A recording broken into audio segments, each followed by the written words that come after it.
Welcome on into Tuesday, Locked On Syracuse Podcast. Lots to get to today on the basketball and football front. We haven't talked football in a little bit, but we're going to dive into some thoughts on the schedule that is now out, where this team is at after the offseason, and an interesting article from The Athletic kind of evaluating how Syracuse did in the transfer portal. But we will start out talking about Frank Anselem and reasonable expectations for him the rest of the season. That's all coming up on the Locked On Syracuse Podcast.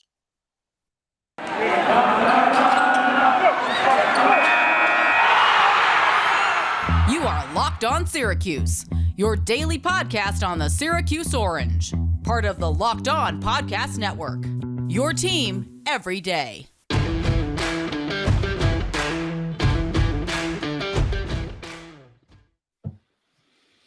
Welcome in, and thank you for making us your first listen every single weekday. We are here with you guys. Only place for daily SG pods. Tim, Leonard, and Tyler Aki, as always. And today's episode is brought to you by Rock Auto. Amazing selection, reliably low prices, all the parts your car will ever need. Visit rockauto.com and tell them Locked On sent you. So we begin with basketball, and we will get into some football a little bit later on in the show. But Frank Anselem is the big storyline coming off the Virginia Tech game, new career high, 15 rebounds in his first career start. I guess let's pose this question off the top, Ty. Would you buy or sell Frank Anselem stock right now? In other words, do you think that Virginia Tech performance is the start of a string of some really good performances as the starting center now that Jesse Edwards is out of the picture for this season? Or do you think that was sort of smoke and mirrors and we'll see what happens when he gets more starts under his belt? I would say, and this maybe sounds like a cop-out, but it's probably somewhere in the middle. But here's what I mean by that. Is he going to get another 15 rebound game? I'd guess probably no. But I wouldn't be surprised to see his points go up. He ended up with 6 points in that game. I wouldn't be surprised if he averaged somewhere in the neighborhood of 8 points per game. And I think part of that will become a part of his rebounding too, where he's just getting some second chance efforts. I mean, let's not forget 5 of those 15 rebounds were offensive rebounds as well. So he's creating some second looks like that. Now, not everyone's going to have the lack of interior presence like Virginia Tech the rest of the way. Only a handful of your remaining opponents are going to be able to match Virginia Tech's lack of size the rest of the way. But I would say the rebounding numbers definitely going to go down. I wouldn't guess he's going to surpass 15 rebounds in a game the rest of the way. But I would also guess that he's probably going to have more games than not where he surpasses 6 points. That's kind of where I'm sitting with Frank Anselem right now. Yeah, I'm not overly confident the offense gets that much better, but I don't think I would sell right now because the next two opponents is BC, Georgia Tech. So it feels like he's probably going to turn in some solid games. We talked about how he played pretty well against BC last time. BC does have some physicality to them, but that scares me a lot less when we're talking about Frank compared to Jesse. Yep. And we discussed that on yesterday's show, how he's just a little bit more physical, a little bit stronger down there. I don't think we're going to see a whole lot of double-digit point performances from him, and I really will be surprised if we saw him put up some Jesse-type numbers offensively where he's scoring, 18, 19 points in a game or two down the stretch. But I could see a double-double happening, and I could see the rebounds hovering around 10 or 11 a game. I don't think they're going to stay up near 15, but it wouldn't surprise me if he is consistently rebounding a lot because, A, he's probably going to get a lot of minutes the way Barama Sidibe played the other night, depending on how Barama looks going forward. But if he can stay on the court, if you're playing 35, 36 minutes, then it's kind of like what Cole Swider's doing. He had 10 rebounds the other night, but it's 10 rebounds in 40 minutes. So as much as that is impressive, it's a lot easier to pick up stats when you're out there for a good chunk of time.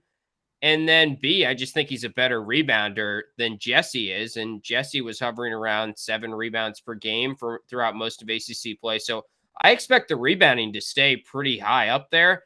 I just don't think he has as much of an offensive ceiling scoring the basketball as Jesse. No, and just to kind of circle back to what I was saying, I'm not expecting him to even average double-digit scoring the rest of the – no, like I think we're going to see – when I say more than 6, like I'm not asking a lot here. I'm saying 7s, 8s, all that. Like I think that it's going to be closer to 6 than 10, if I had to guess, but I can see him getting some 7s, 8s. Maybe every once in a while he'll put together a double type of performance. Obviously, the 15 rebounds is tough to sustain, but if you had to pin a number of what he's going to average rebounding wise the rest of the way, I wouldn't hesitate to say in the neighborhood of 9.5. Like I don't think that's 10 and a half. Yeah. I don't think that's an unfeasible number. I really don't, because the physicality he plays with, and it's not a recklessness either. Like sometimes we would see Jesse look a little reckless at times. I don't think Frank plays with a recklessness. I think he plays with a smart sort of physicality. Agree with you. I think the key for him, and this isn't breaking news, is just staying out of foul trouble. And that is going to determine how good he's going to be the rest of the way. I could see a narrative forming that after wins over BC, after wins over Georgia Tech, he plays pretty solid. The discussion's going to turn to, why didn't we play Frank all along at the forward spot? Everyone is quick to rag on the current forwards, and that's Cole Swider and Jimmy Boeheim. Look, Cole has 4 great games in a row, and he goes out there for 40 minutes. And I'm not saying he played good against Virginia Tech, but I thought it was pretty odd how quickly the fan base was like, Cole's been our problem all year long. Cole was terrible again. I agree. When he goes 14 for 19 from 3, what were you expecting? Him to go 4 for 5 again? I was not expecting him to go 0 for 5, and I'm disappointed in his game, but I'd more so be pointing the finger at Jimmy, it feels like, after the Virginia Tech game in particular, because he started out the game really shaky on defense, but that's a whole nother topic. The conversation I could see happening is, if we had played Frank Anselem all along at forward, would this have been a tournament team? Would this have been a better team? We'll never know, but I do think Jim Boeheim's making the right decision for the most part. Could he have played Frank Anselem more? Yes, but it's tough to have to play him at forward more as well and have him work in cross-training. And, he's a young center. You want to make sure that he's good at one position before you worry about 2 positions for him and put that on his plate. I don't even have a problem, really, with how the center minutes have been divvied up. Jesse's been so damn good. He's been one of the best centers in the ACC. There's no reason to sit him down, barring some sort of foul trouble. So the conversation, I think you're right. Some people are going to start to point the finger of, and some people have even gotten out ahead of this, and before Jesse was injured, said, what would a lineup look like with Frank and Jesse out there?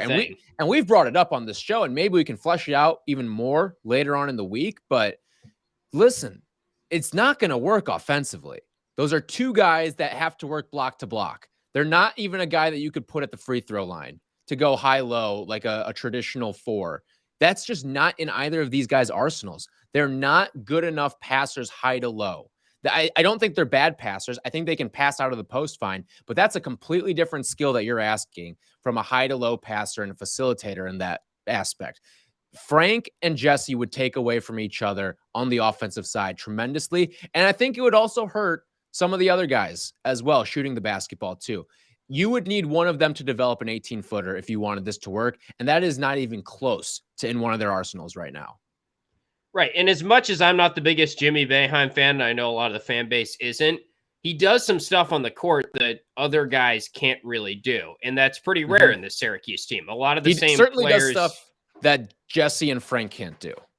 Yeah, and I'm not saying Jimmy Boeheim's Marek in terms of his passing and breaking the press and facilitating, and there are definitely flaws in his game, but at the same time, he can get to the basket. He can draw a switch and break a guy down a little bit. And he's a little bit crafty in there, and he's a better passer than your other options if you were to go to a Frank lineup. So I almost feel like if you went Frank and Jesse, which is a total hypothetical and it can't happen now the rest of the season, you would have probably had to have Jimmy next to him.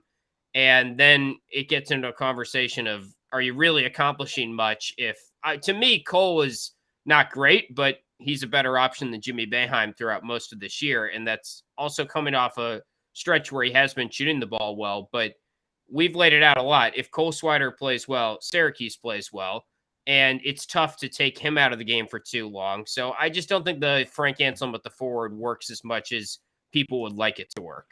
It's one thing where I think you and we'd love for it to work because I think both of them are good enough players that they should be out there. And Frank's the guy who's unfortunately, before the injury to Jesse, was sort of buried on the depth chart just because Jesse was playing as well as he was and was sort of the not incumbent starter per se, but incumbent from a season ago of who was next in line to get center minutes. And unfortunately, there's no spot for him at that point. There's only one center that you can really have out there at a time. I think both you and I would like for it to work, but their skill sets are not going to allow for it.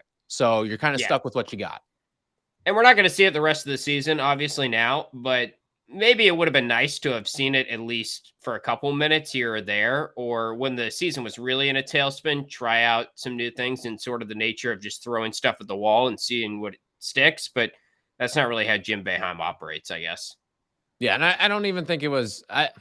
I'm not disappointed to have never seen it either. I'm really not. Right. I don't think it changed the season per se.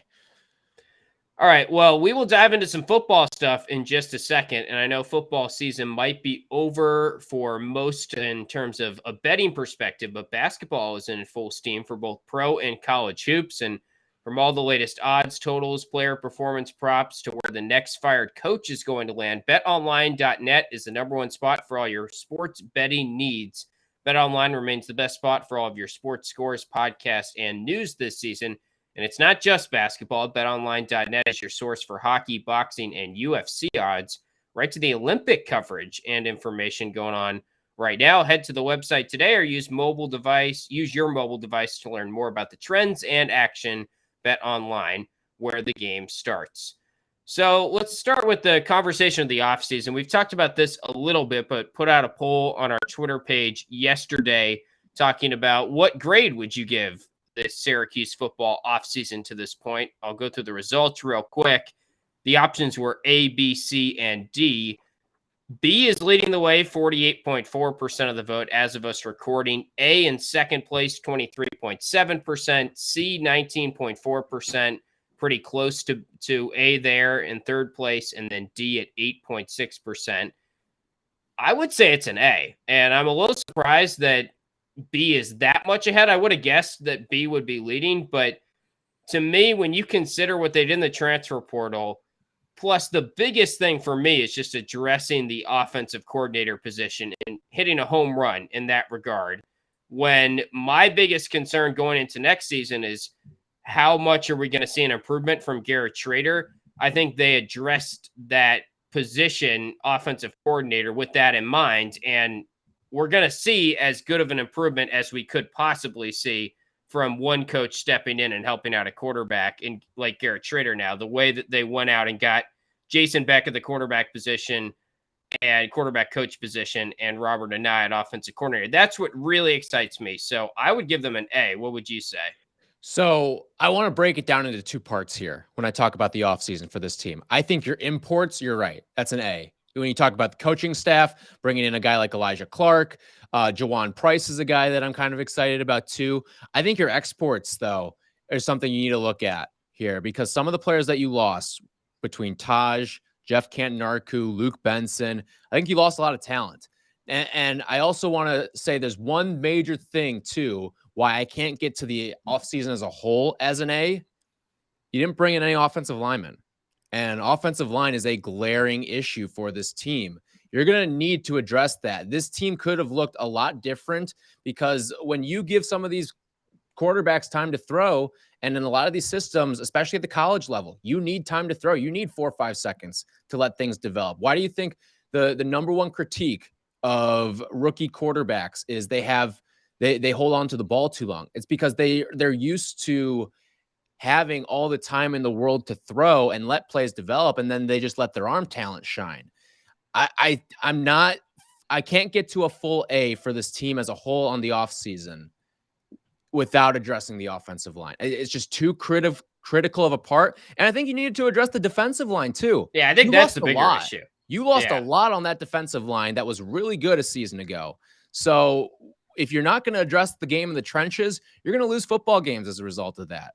And it's kind of the wait and see mode right now. I get there's flashy positions and receiver needed to be upgraded. And you did that to a degree by bringing in CJ Hayes from Michigan State. But There's a lot of other areas. He's not going to make a huge impact, I don't think. People who think he's Tristan Jackson because of the pedigree there, right? You're looking at something very different. Tristan was a top 300 player in his class. I mean, CJ Hayes is well outside of that. I would look at, it's probably too late at this point to get anything of significance, but you need to address the offensive line and defensive line. Who knows what sort of transfers? I don't think it's too late. I think they'll still be. I think they are still. You got a spring game coming up soon. Like, sure, you can be looking, but what are you going to bring in? It's not going to be nearly the caliber of what could actually make a true impact. It might not even make an impact next season. I don't know. I think you can add pieces. We've seen them add pieces this late in the cycle. And even looking at this Athletic article, which sort of spurred this conversation on because we both read that in the past week or so, it basically just broke down everyone in the ACC and who they've had into the transfer portal, who they picked up in the transfer portal. There's still a lot of players in there that just says in the transfer portal because they haven't decided on a team yet. So they're still after guys right now. You see stuff about offensive linemen taking visits. To me, the defensive line, even more so than the offensive line, I would envision probably one or two spring ads somewhere in the trenches in the transfer portal department. And I think defensive line's the bigger issue, even more so than the offensive line, because right now on the D line, you've got Caleb Okechukwu, Steve Linton, maybe as your edge rushers starting, Terry Lockett starting at defensive tackle, and that's kind of it. And I know you only have to start 3 in this 3-3-5 system. And I will say the linebackers and defensive backs look as good as maybe I've seen in the last 5 or 6 years when you consider what's returning there. Defensive backs is absolutely loaded after adding Isaiah Johnson. That's the furthest from your worries right now. Defensive back with Elijah Clark coming in. It feels like you're adding by getting Garrett Williams back for another season too. Right, and hopefully he's healthy. But and then even if he's not, coming it's back. Deep. Yeah, right. There's plenty of depth there.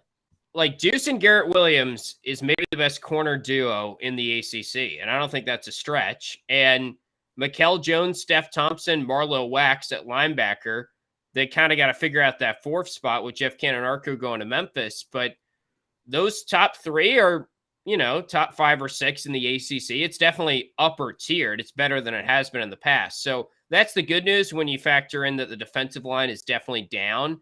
But the offensive line is pretty much the same. So that is a little bit of a concern.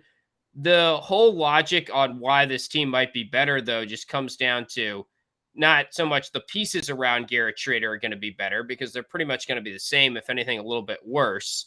Wide receiver is going to be and then, running back is Sean Tucker, and you hope he stays healthy.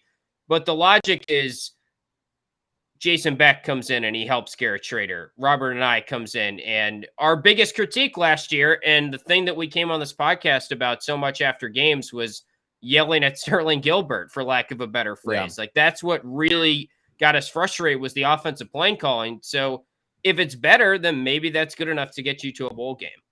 My problem too was, though, and again, that's part of why you bring in guys like Jason Beck and Robert and I, but Garrett Schrader still has a long way to go, in my opinion, especially not from a running standpoint.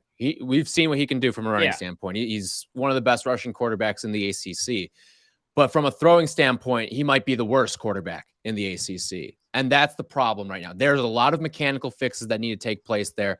And if you don't give him proper time to throw, that, especially when you don't have a lot of talent at the receiver position, because some of those guys are going to need longer plays, or they're going to need plays to break down and essentially go improv for them to have some success. And if you don't have the infrastructure on the offensive line to keep up Garrett Schrader upright, then it's all moot. You're going to be relying on a Garrett Schrader scramble offense. And if you fall behind 2 scores, you can't really come back from that. So, and also to your point on the defensive line too, I'm wondering, even though the defense has plenty of talent and is bringing plenty of talent back, remember, one of the big things with the defense last year was that they didn't force a lot of turnovers.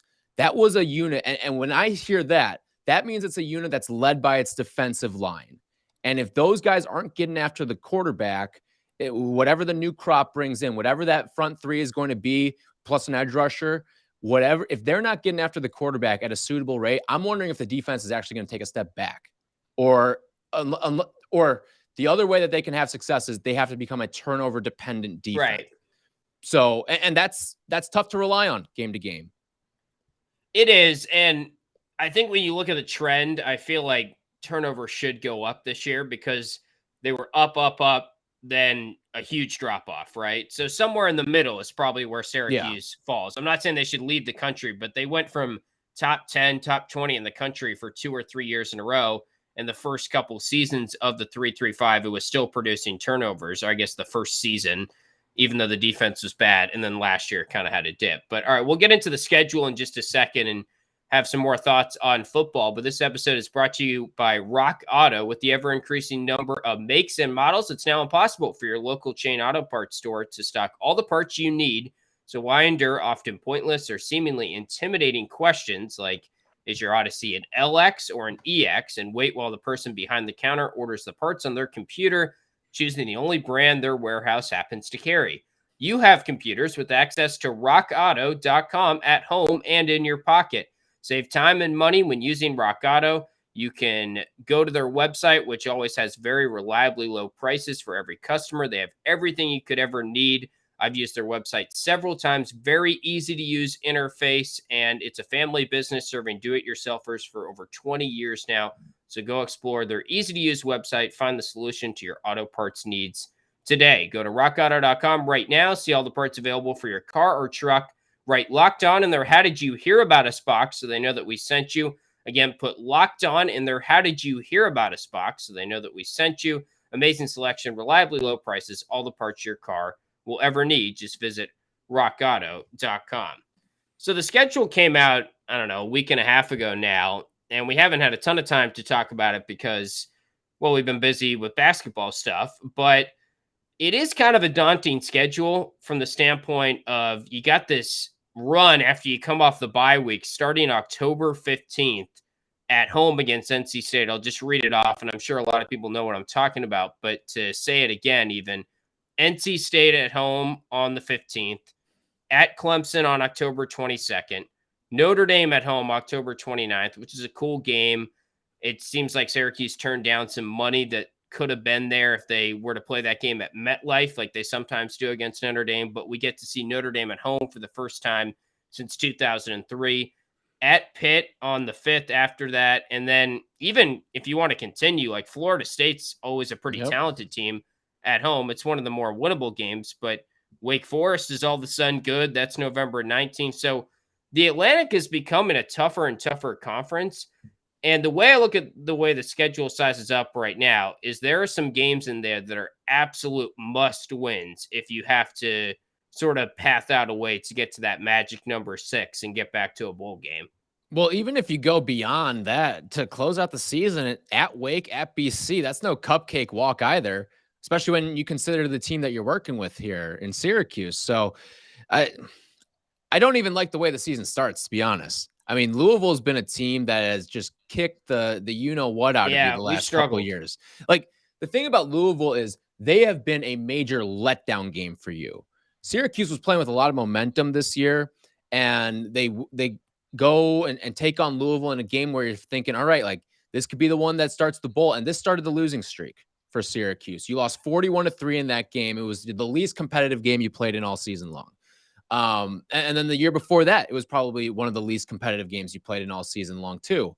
So and I'm not a fan either of starting off against a conference opponent. I like, especially with a team like Syracuse, you need some of those early games to sort of build yourself up. Like if Syracuse had began this season with an ACC opponent, I don't think they get to 5 wins.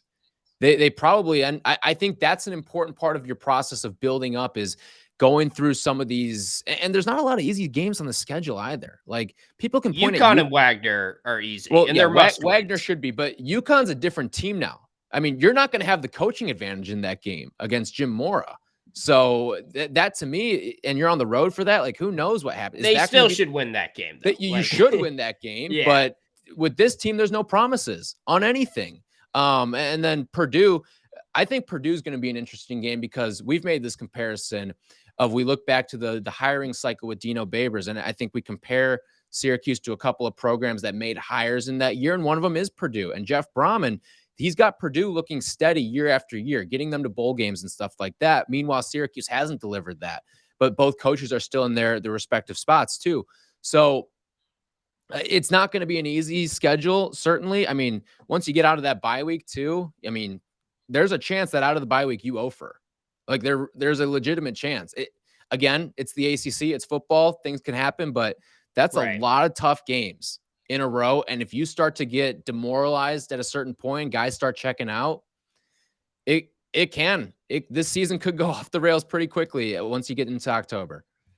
I do think it's a tougher schedule on paper right now than last year's schedule.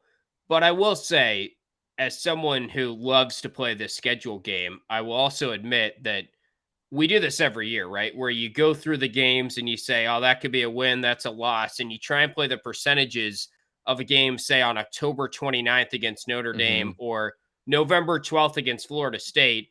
And then all of a sudden, Wake, who's picked to finish 5th in the conference, there's always a team like that steps up, and there's teams that fall back. And, Clemson, we would have thought they had no shot. They actually had a shot this year and had a chance to win that game on a late field goal opportunity, or at least extend the game. So it's a tough game to play because as much as it looks bad on paper right now, it's going to look a whole lot different once we actually get into the season.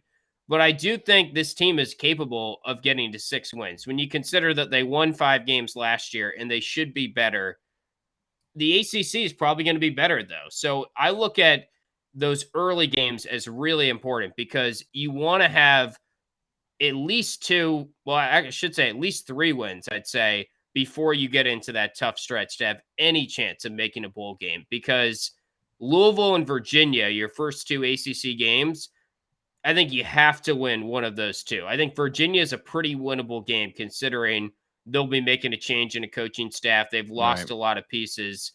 It's a Friday night in the Dome. Should be a good crowd. Purdue's going to be a tough game, though. I don't really visualize that as a win. Right. I look at the non-conference, and you're right. You need 3 wins out. You need to go 3-2. Well, maybe even need to go 4-1. Because I really think that this back end stretch of teams and just the nature of it too, where you're going home, road, road, like that's not easy on the body too, and not letting you get into any sort of rhythm where, okay, we get a couple home games in a row here. I think that stuff's important too. You saw it play out with some NFL teams where they go home, road, and then they end up underwhelming. And I think part of it is the nature of the season and just trying to find a consistent rhythm. And when you're alternating those home and road games, that's tough to do. And to have that sort of be your back end stretch here, I don't think it's going to be an easy task. And I think in particular, the Atlantic is going to, like, the level of play in the Atlantic is going to be very strong this year. When you look at what a team like BC, all right, when Jeff Hafley took over, the recruiting stepped up. Well, guess what? Those kids now are juniors and seniors within the program. So that's a team that scares me and a team that could really take a step up. And part of their problems last year was quarterback health. Like, imagine if they had a healthy quarterback the entire season. So there's a number of these teams. Now, again, some are going to take a step back. I'd imagine Pitt's a team that takes a step back when you lose a Heisman caliber quarterback in Kenny Pickett. So again, the nature of everything is going to change. Injuries will play a factor as well, especially once you get into October. But that's not an easy stretch of games. Once you get to October, you're probably going to need 4 wins in the non-con under your belt. Yeah, I was thinking the other day, the Atlantic, I believe every incumbent quarterback will be back. Now, Clemson might make a quarterback change based on how DJU played last year, but he will be back. NC State, Devin Leary, back. Florida State still has their guy, Travis, I think is his last name. Jordan Travis, yeah. Mm-hmm. Yeah, Jordan Travis, he's back. Wake has Hartman coming back. Phil Jerkovic's coming back for BC. So that's everyone as far as Louisville is Malik coming back? Is Malik Cunningham coming back? I think he is. So that's the one I'm not exactly sure about, and I should know because that's the first game. But we got tons of time to get ready for Louisville. What do we have? I think is 7 months, a little less than 7 months. Right. I think he is coming back. So, Garrett Schrader's probably the worst quarterback in the Atlantic returning. And in order for him to take a leap up in terms of the Atlantic division, he's going to need to play pretty good because there are some good quarterbacks. I'm not saying Devin Leary's a Heisman candidate or something, but you know what you're getting with him. He's really solid at NC State. Jurkovic's a good player. Hartman, good player. So the Atlantic's going to be tough. I think Syracuse has gotten better too, so it should be exciting. Getting excited for football season here. We'll definitely have more chatter on football as we get into the summer, as we get closer to the spring game on April 1st, which feels like an April Fool's joke, right? That Syracuse is going to have a televised spring game on April 1st. Like I almost had to do a double take when that came out. Like you can't make but that Friday, it's in the schedule, Friday, April 1st, 7 p.m. on ACC Network. So I'll believe it when I see it. It's good to see that we might actually have a spring game to talk about this year after last year and everything. But that's going to wrap up our Tuesday podcast. We'll be back with you guys tomorrow on the show. Follow us wherever you get your podcasts and on Twitter at @LO_Syracuse. And we'll talk to you guys tomorrow.